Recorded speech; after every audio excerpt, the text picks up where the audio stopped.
Okay, I'm going to apply the first derivative on question number 15 from the homework.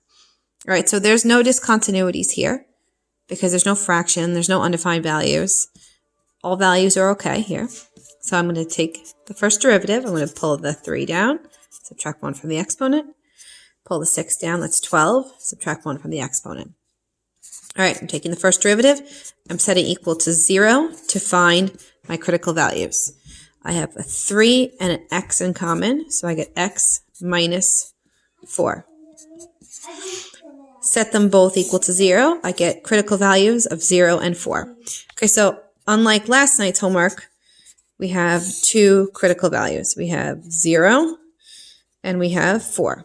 So I'm going to test numbers in the open interval negative infinity to 0, 0 to 4, and 4 to infinity. Okay, into the first derivative. All right, I'm going to plug -1.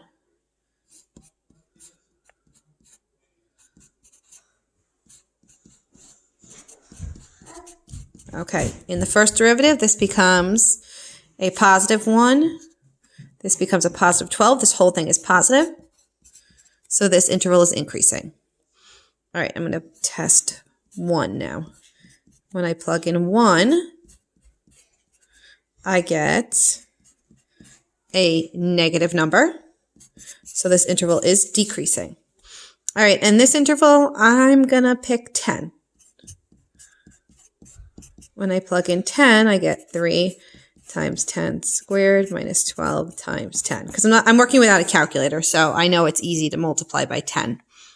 So this is 300 minus 120, so this guy is a positive number, which means we're increasing. So we're going from increasing to decreasing, so that is a relative maximum at that point. And from decreasing to increasing, so we have a relative min. All right, so we're going to plug back into the original function to find our relative minimum and maximum. So we're plugging in 0 and 4. All right, so we're doing a little more room here. F of 0.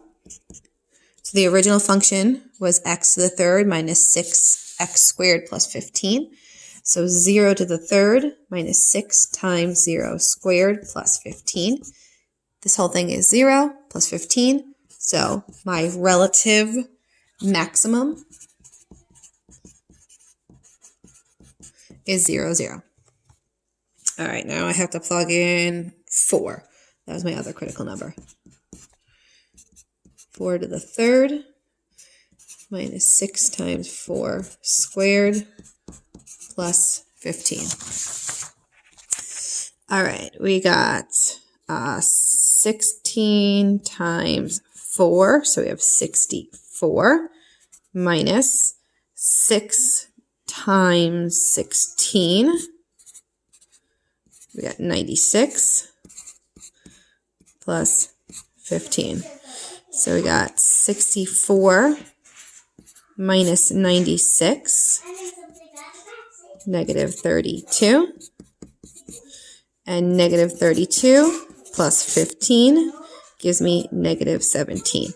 So my relative minimum is 4, negative 17. That's your relative min.